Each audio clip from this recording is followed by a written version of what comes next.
Est-ce qu'on ne se ferait pas un petit classement des pires aux meilleurs exercices pour les quadriceps? Des fois, ça peut être un peu le bordel, parce que niveau sélection des exercices, on a quand même le choix, mais tous ne se valent pas. Sur quoi je me base pour déterminer qu'un exercice est bon ou mauvais? Sur sa stabilité, sa possibilité de surcharger progressivement, sur la trajectoire du mouvement, et sur d'autres variables que je vous énoncerai au fur et à mesure de la vidéo. Et on peut commencer par le pire, la presse à cuisse circulaire.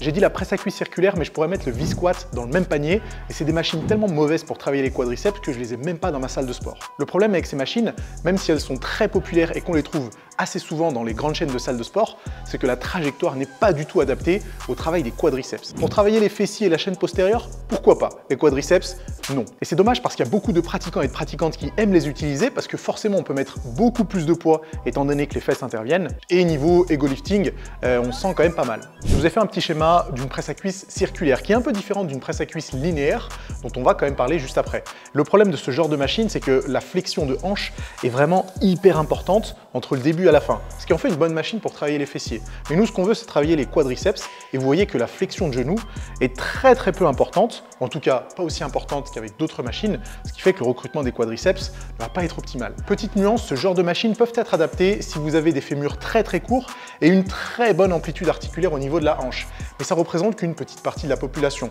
Dans le doute, ne faites pas de presse à cuisse circulaire si vous voulez travailler les quadriceps. En numéro 2, on a cette fois la presse à cuisse linéaire. Je sais que je vais probablement me faire insulter dans les commentaires parce qu'il y a sûrement beaucoup d'entre vous qui placent la presse à cuisse dans leur séance quadriceps. Et pour tout vous dire, quand j'ai commencé la muscu, je le faisais aussi, mais c'est clairement un mouvement qui n'est pas forcément très optimal. On se retrouve un peu avec les mêmes distinctions que la presse à cuisse circulaire. L'amplitude n'est pas énorme et à moins d'avoir les bonnes conditions morphologiques, c'est-à-dire petit fémur, excellente souplesse articulaire au niveau de la hanche, il n'y a pas grand-chose à en tirer.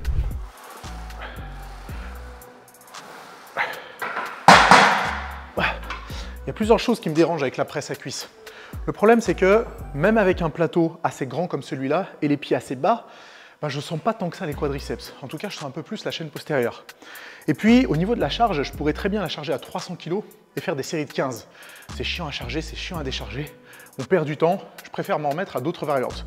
Je sais, vous avez vu Ronnie Coleman, Jay Cutler, Chris Bumstead faire de la presse à cuisse dans leur séance quadri, mais il ne faut pas oublier qu'ils ne doivent pas forcément le développement de leur quadri à ces exercices-là. Et puis en plus, ils s'entraînent dans des conditions un peu particulières. Résultat, presse à cuisse, pas terrible pour les quadris.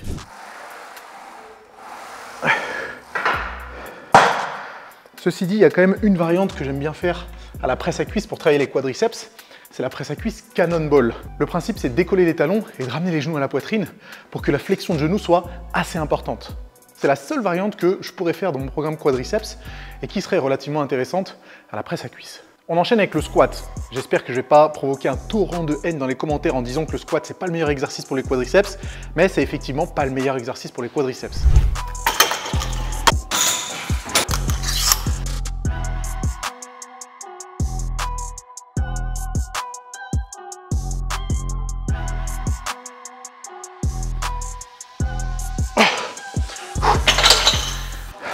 Vous avez vu que lorsque j'utilise pas de talonnette, même avec toutes mes années d'expérience, et même après avoir fait du squat pendant des années non-stop, j'arrive toujours pas à en faire un mouvement principalement quadriceps. Parce que j'ai pas les fémurs les plus courts, et puis j'ai le grand fessier en point fort. Du coup, si vous êtes moins expérimenté que moi, ça en fera une variante encore plus difficile à maîtriser pour les quadriceps.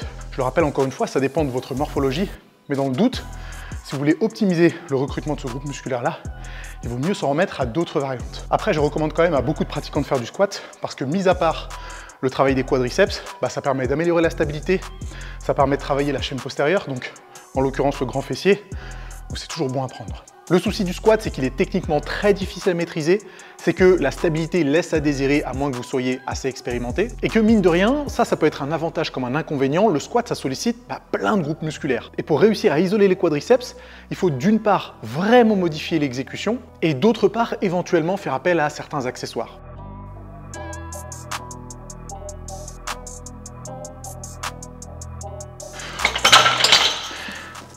Vous avez vu que pour moi, le seul moyen d'en faire une variante full quadriceps, encore que, c'est d'avoir une talonnette comme ça, de surélever d'une dizaine de centimètres, 10-15 cm. Ou alors de le faire avec des chaussures d'haltéro. Ceci dit, ceux qui me suivent sur Insta, vous voyez que je fais du squat assez souvent, mais c'est pas dans une logique full quadriceps, c'est plutôt dans une logique je dirais amélioration des performances, et puis travail de la stabilité et tout le bas du corps en fin de compte. Donc je ne suis pas en train de cracher sur le squat, pas du tout. Je dis juste que pour travailler à 100% les quadris, il vaut mieux s'en remettre à d'autres variantes. Donc évidemment, le squat, il n'est pas en bas de la liste, hein. Je l'utilise moi-même pour travailler les quadriceps, mais ceci dit, c'est loin d'être le meilleur choix pour optimiser le travail de ce groupe musculaire. Ensuite, j'ai mis le leg extension, mais attention, pas tous les leg extensions, surtout le mien, parce que tous les leg extensions ne sont pas toujours bien faits, la courbe de résistance n'est pas toujours adaptée, au contraire de celui-là. Ce que j'apprécie dans celui-là, c'est que d'une part, il est fait pour que la flexion de genou soit hyper importante. Ici, on a un coussin qui est un petit peu plus fin que sur l'autre extrémité. Et surtout, le fait d'avoir une résistance variable, ça change absolument tout à la stimulation musculaire. Donc, toutes les conditions sont réunies pour travailler les quadriceps qui sont, je vous rappelle, extenseurs du genou. Donc là, vraiment, on travaille les quadriceps dans leur action principale. Que demander de plus? On peut ajouter à ça une très bonne stabilité, une possibilité de surcharger progressivement d'une grande facilité. Et là, on a vraiment toutes les conditions pour avoir une stimulation incroyable.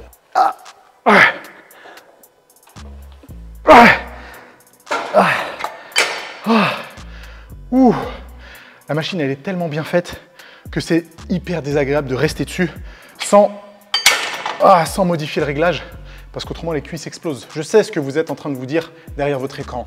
Nassim, il a perdu la tête, il met du leg extension comme l'un des exercices les meilleurs pour travailler les quadriceps. Je le répète, que celui-là. Désolé Technogym, désolé Matrix, vos leg extensions, c'est un peu de la merde, faut dire ce qui est. Quant à celui-là, c'est une véritable tuerie. On pourrait faire une séance quadri complète uniquement sur ça. Ensuite, on passe aux fentes marchées. Et là, pareil, derrière votre écran, vous dites « Mais Nassim, il délire !» Il parle des squats comme un exercice très difficile à stabiliser et à maîtriser, et il met les fentes marchées comme meilleur exercice pour les quadriceps. Calme-toi. Déjà, les fentes marchées, c'est plus facile à réaliser que des squats. Parce que d'une part, on n'a pas une barre sur le dos, on a des haltères dans les mains, et ça, mine de rien, ça change beaucoup de choses à l'appréhension de l'exercice. Et d'autre part, niveau stabilité, c'est le jour et la nuit. L'avantage des fentes marchées ou des fentes en déplacement, c'est que vous pouvez modifier la longueur de vos pas et du coup solliciter plus ou moins les quadriceps. Et modifier la longueur de vos pas, c'est bien plus facile que de foutre une cale sous les talons pour du squat pour optimiser le recrutement des quadriceps. En plus de ça, les fentes marchées, elles sont adaptables quelle que soit votre morphologie. Et ça, c'est encore un point positif pour les placer dans votre séance quadriceps. Je pense que si je devais garder un seul exercice pour tout le bas du corps, peut-être que ce serait les fentes marchées. Et puis en plus, Ronnie Coleman en faisait sur le parking de sa salle de sport, donc c'est quand même archi stylé. Je sais que lui, il le faisait avec une barre, c'est pas avec des haltères dans les mains, mais ça en fait quand même un argument de plus pour mettre les fentes marchées dans votre séance quadriceps.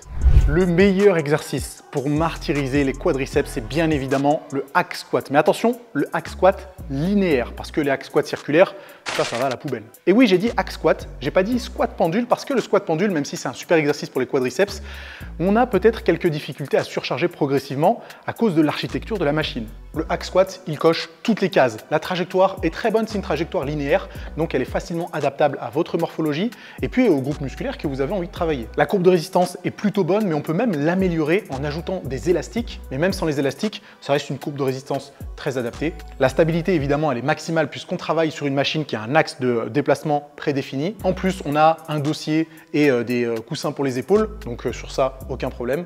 Et puis enfin, c'est assez facile de surcharger progressivement, donc d'augmenter la charge de travail au fur et à mesure des cycles d'entraînement.